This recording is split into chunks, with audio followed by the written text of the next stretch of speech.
తాకట్లో ఉన్న మీ బంగారాన్ని విడిపించి ఆ రోజు ఆన్లైన్ రేటుకి కొంటాం. Sharma gold company. ఓం నమో వెంకటేశాయ. ఈ భూమండలం పైనే అత్యద్భుతమైన, ఎంతో ప్రశస్తమైన, అత్యంత పవిత్రమైన స్థలంగా తిరుమలను చెబుతారు.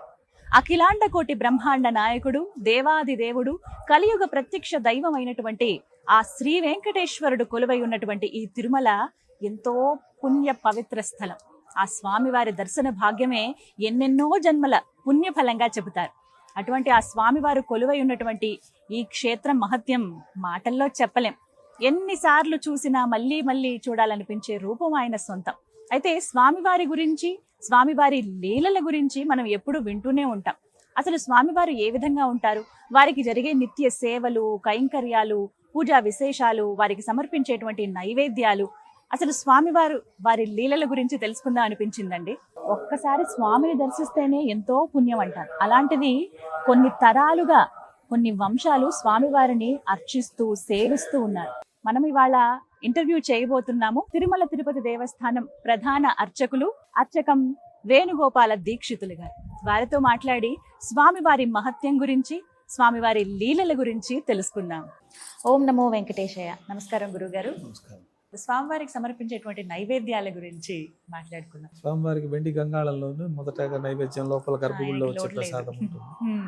తర్వాత మిగతా ప్రసాదాలన్నీ కూడా మనకి తయారై ఉంటాయి. మనకి సుప్రభాత సేవ అయిపోయిన తర్వాత స్వామివారికి తోమాల సేవ అనే కార్యక్రమం జరుగుతుంది. ఈ తోమాల సేవలో స్వామివారికి ప్రతినిధిగా మనం గతంలో చెప్పుకున్న విధంగా భోగ శ్రీనివాసమూర్తి వారికి మనం ప్రతిరోజు స్వామివారి మూలమూర్తికి అభిషేకం చేయలేం కాబట్టి ఆ భోగ శ్రీనివాసమూర్తి వారికి ఉపచారాలు సమర్పించి వారికి పాలు, పరిమళ ద్రవ్యాలతో అభిషేకం చేసి అలంకరించి మనం స్వామివారి పాదాల చెంత ప్రతిష్ఠించడం జరుగుతుంది.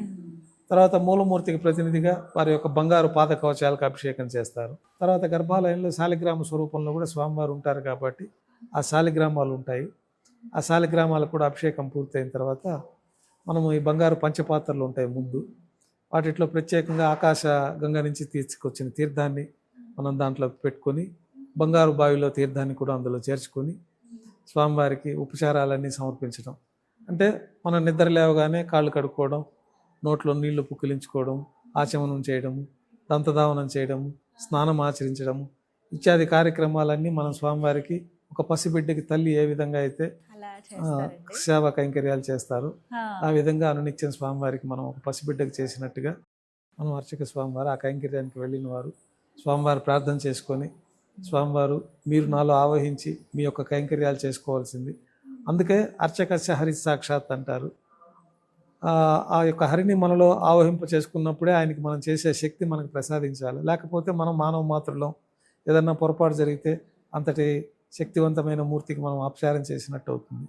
అందుకని మనం స్వామివారిని కూడా మంత్రంగా విఘ్న మహర్షి మనకు నిర్దేశించిన విధంగా భగవతో బలేన, భగవత వీర్యేన, భగవత తేజస, భగవత కర్మణ, భగవతానుగృహీతో భగవన్ ధ్యాత్వ భగవత్ కర్మ కరిష్యామి తద్భగవాన్ అనుమన్యతామనమని మీరు నాలో ప్రవేశించి నా ద్వారా మీకు ఏం సేవ చేయించుకోవాలో ఆ సేవని సంతృప్తికరంగా చేయించుకోవాల్సిందని ఆ ప్రార్థన చేసుకొని మనం ఆరాధన మొదలు పెడతాం ప్రతినిత్యం. ఆ ప్రకారం స్వామివారికి ఈ యొక్క ఉపచారాలన్నీ సమర్పించడం జరుగుతుంది. ఉపచారాలన్నీ అక్కడ ఉండే దేవతామూర్తులందరికీ సమర్పించిన తర్వాత పంచబేరాలకి, పంచమూర్తులకి ఉపచారాలు జరుగుతాయి. తర్వాత మనకి త్రేతాయుగానికి సంబంధించినటువంటి రాముల వారు, ద్వాపర యుగానికి సంబంధించినటువంటి కృష్ణస్వామి వారు కూడా 3 యుగమూర్తులు లోపల వేయించేసి ఉంటారు. అలాగే సుదర్శన చక్రం స్వామివారి, చక్రతాళ్ వారు, వారందరికీ కూడా మనకి ఉపచారాలు సమర్పించడం. తర్వాత వీరందరికీ కూడా పుష్పమాలికలు మనకి ఇక్కడ సాంప్రదాయపరంగా పైన శిరస్సు నుంచి వేలాడే మాలలు, కిరీటం నుంచి, తర్వాత భుజాల నుంచి పాదాల వరకు ఉండే ఒక 2 హారాల్ని, తర్వాత వక్షస్థల హారాన్ని, తర్వాత అమ్మవార్లు ఉంటారు, లక్ష్మీ అమ్మవారు, పద్మావతి అమ్మవారు. లక్ష్మీ అమ్మవారికి ఒక మాల, పద్మావతి అమ్మవారికి ఒక మాల, తర్వాత శాలిగ్రామ హారాల్లోని ఇరువైపుల పెద్ద మాలలు సమర్పించడం. తర్వాత భోగమూర్తికి, ఉత్సవమూర్తులకి, పంచమూర్తులకి, కృష్ణస్వామి వారికి, రాముల వారు, సీతామ్మవారు, లక్ష్మణస్వామికి, సుదర్శన చక్రానికి ఈ మాలా సమర్పణ అంతా చేసి చతుర్వేద మంత్రాలతోటి ఏమన్నా దోషాలు ఉంటే మన్నించమని స్వామివారికి క్షమామంత్రం చెప్పుకొని పాదాల్లో తులసిని సమర్పించి తర్వాత నక్షత్ర నీరాధనం, కర్పూర నీరాధనంతో ఈ తోమాల సేవ అనే ప్రాతకాల ఆరాధన పూర్తి అవుతుంది. తర్వాత స్వామివారికి బంగారు వాకిలి లోపల దర్బారు పెడతారనమాట. ఒక మహారాజు సభలో వేంచేసి ఉండగా వారికి మనకు ఆ రోజు మనకు గతంలో రాజులకంతా కూడా ఈ దర్బారు పురోహితులు చెప్పేవారు. రాజు ముందు ఆస్థానానికి రాగానే వారికి ఆ రోజు తిథివార నక్షత్ర యోగ కరణాలతో పంచాంగ శ్రవణం వినిపిస్తారు. రాజ్యంలో విశేషాలు, విశేషమైన కార్యక్రమాలు నిర్వహించడం అనేది రాజుల నుంచి అది ఒక సాంప్రదాయం. ఆ ప్రకారమే కలియుగ చక్రవర్తి అయినటువంటి శ్రీ వెంకటేశ్వర స్వామి వారికి ప్రత్యేకంగా స్వామివారిని విశేష మంత్రాలతోటి స్తుతించి స్వామివారికి తిథివార నక్షత్ర యోగ కరణాలతోటి పంచాంగ శ్రవణం వినిపించడం, ధర్మంగా ఈ సందర్భంగా స్వామివారికి ఉపచారాలు, రాజోపచారాలు సమర్పించడం, ధూపం దీపం, తర్వాత స్వామివారికి అక్కడ నైవేద్యంగా నువ్వులు బెల్లం పొడి కలిపిన మిశ్రమాన్ని కొలువు ప్రసాదంగా నైవేద్యంగా సమర్పించడం, కర్పూర నీరాజన సమర్పించి ఈ రాజోపచారాలు పూర్తి అయిపోయి స్వామివారికి ఆ రోజు గుళ్ళో జరిగే విశేషాలు, తిరుమల తిరుపతి దేవస్థానం కింద కార్యక్రమాలు జరిగే విశేషాలని, స్వామివారికి ఉత్సవాదులు ఏమన్నా ఉంటే ఈ రోజు నుంచి బ్రహ్మోత్సవం స్టార్ట్ అవుతుంది, ఈ రోజు నుంచి పవిత్రోత్సవం స్టార్ట్ అవుతుంది అనేది ఇవన్నీ స్వామివారికి విన్నవించుకొని స్వామివారికి తెలియపరిచి ఈ కర్పూర హారతితోటి ఆ కొలువు అనే కార్యక్రమం పూర్తి అవుతుంది. తర్వాత ప్రాతకాల ఆరాధనలో భాగంగా మనకి సహస్రనామావళితోటి తులసి పత్రాలతోటి స్వామివారికి ఆరాధన జరుగుతుంది. ఈ దేవాలయంలో ఆరాధన చేసేదంతా కూడా లోకక్షేమం కోసమే మనం సంకల్పం చేసుకొని లోకమంతా ప్రపంచమంతా సుభిక్షంగా ఉండాలి, స్వామివారి అనుగ్రహం అన్ని జీవరాశులకి పరిపూర్ణంగా లభించాలి అని కోరుకుంటూనే మనం వర్షాలు సకాలంలో పండాలి, పాడి పంటలు సమృద్ధిగా ఉండాలి, నదుల్లో నీరంతా అనుగుణంగా ప్రవహించాలి, తర్వాత పశుపక్షాదులన్నిటికీ కూడా సమృద్ధిగా ఆహారం దొరకాలి, రాష్ట్రము దేశమంతా సుభిక్షంగా ఉండాలని చెప్పి ప్రతినిత్యం సంకల్పం చేసుకొని దేవాలయాల్లో పూజలు నిర్వర్తిస్తాం. తర్వాత ఈ సహస్రనామావళి అర్చన జరుగుతుంది. అర్చన పూర్తయిన తర్వాత స్వామివారికి ప్రాతకాల నైవేద్యంలో భాగంగా అన్నప్రసాదాలు. అన్నప్రసాదాలు అంటే ముఖ్యంగా మాతృప్రసాదం అని ఒకళ్ళమాత అమ్మవారి చెంతకి స్వామివారు వచ్చిన తర్వాత అమ్మవారికి స్వామివారికి మా అమ్మగారు చేత్తో తయారు చేసిన వంట, అన్నము, ముందు రోజు రాత్రి తయారు చేసిన అన్నం ఉంటుంది. అన్నంలో రాత్రి పాలు వేసేసి దాంట్లోనే చేమిరి వేస్తారు. పెరుగు వేశారంటే కొద్ది అన్నంతో పాటు పెరుగు ఉంటుంది. ఆ సద్దన్నం లాగా మన గతంలో సద్దన్నం కూడా ఆ విధంగానే ఉండేది. ఆ విధంగా మాతృప్రసాదం అనేది పిలుస్తారు దాన్ని. అంటే మాతృదేవత మొదటగా స్వామివారికి సమర్పించే ప్రసాదం కాబట్టి ఆ యొక్క ప్రసాదాన్ని మనం పాలల్లో వేసి చేమిరేసిన అన్న ప్రసాదాన్ని మాతృప్రసాదం. దద్దోజనం అంటే మళ్ళీ మనం తిరగమాత్ర వేస్తాం, కలుపుతాం. ఇది అట్లా కాకుండా అట్లాంటి మాతృప్రసాదాన్ని గర్భాలయంలోకి వస్తుంది. తర్వాత శుద్ధాన్నము. తర్వాత కళ్యాణం కోసమే భూలోకంలో స్వామివారు ఆవిర్భవించారు కాబట్టి ప్రతినిత్య నిత్య కళ్యాణవాసుడుగా స్వామివారికి నిత్య కళ్యాణం పచ్చతోరణంగా తిరుమల క్షేత్రం ఉంది కాబట్టి లడ్డు వడ ప్రసాదము.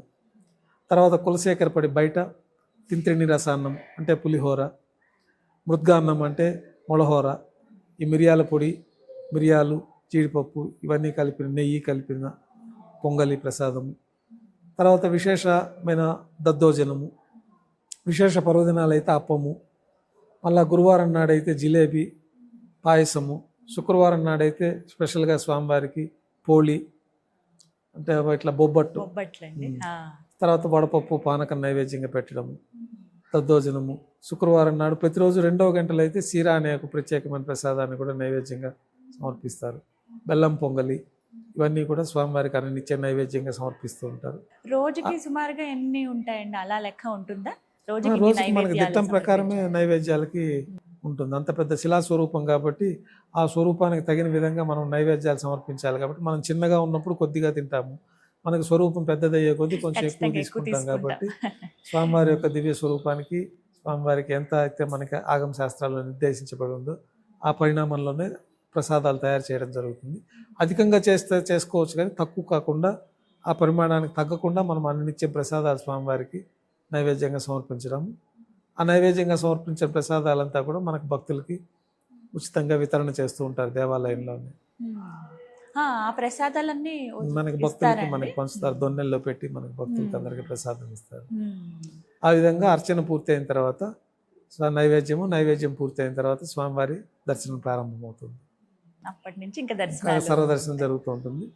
మళ్ళా మనకి మాధ్యాహ్నిక ఆరాధన జరగాలి కాబట్టి ఒక కొద్ది విరామం తర్వాత 10 గంటలకి లైన్ కట్ చేసుకోవడం, మళ్ళీ లోపలంతా శుద్ధి చేసుకొని స్వామివారికి ఉపచారాలు సమర్పించడము, తర్వాత అష్టోత్తర శతనామావళితో అర్చన నిర్వహించడము, మళ్ళీ రాత్రి నైవేద్యంలో భాగంగా అన్న ప్రసాదాలు, ఇట్లాగే దోశ, ఇంకా ప్రత్యేకంగా రాత్రిపూట దోశ అనే ప్రసాదాన్ని కూడా నైవేద్యంగా దోశ ప్రతిరోజు దోశ ఉంటుంది.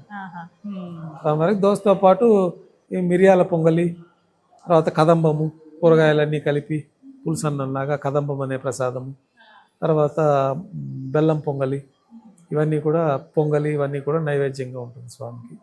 అవన్నీ కూడా భక్తులకు వితరణ జరుగుతుంది. తర్వాత అర్ధరాత్రి నైవేద్యంలో భాగంగా బెల్లం పొంగలి స్వామివారికి విశేషంగా నైవేద్యంగా సమర్పిస్తారు. అర్ధరాత్రి అంటే సుమారుగా ఎంత సమయానికి? అంటే మనకి అది ఎంబడే ఈ అర్ధరాత్రి నైవేద్యం కూడా ఈ రాత్రి జరిగిన నైవేద్యంతో వెంటనే. పాటే సమర్పించేస్తారు. స్వామి వారి గురించి, వారి లీలల గురించి తెలుసుకోవడం అనేది ఎంతో సంతోషించే విషయం అండి. ధన్యవాదాలు. నమస్కారం. ప్రేక్షకులందరికీ కూడా స్వామివారి దివ్యాశీస్సులు ఎల్లప్పుడూ ఉండాలని, శ్రీ వెంకటేశ్వర స్వామి ఆశీస్సులతోటి ప్రపంచ ప్రజలందరూ సుఖ సంతోషాలు ఆయురారోగ్యాలతో వదిలుతూ స్వామివారిని దర్శించుకొని స్వామివారి పరిపూర్ణ అనుగ్రహం పొందాలని కోరుకుంటూ, స్వామివారి అనుగ్రహం ప్రపంచ ప్రజలందరికీ ఉండాలని సదా శ్రీవారి ఆలయంలో ప్రార్థనలు చేస్తూ ఓం నమో వెంకటేశాయ. ఓం నమో వెంకటేశ.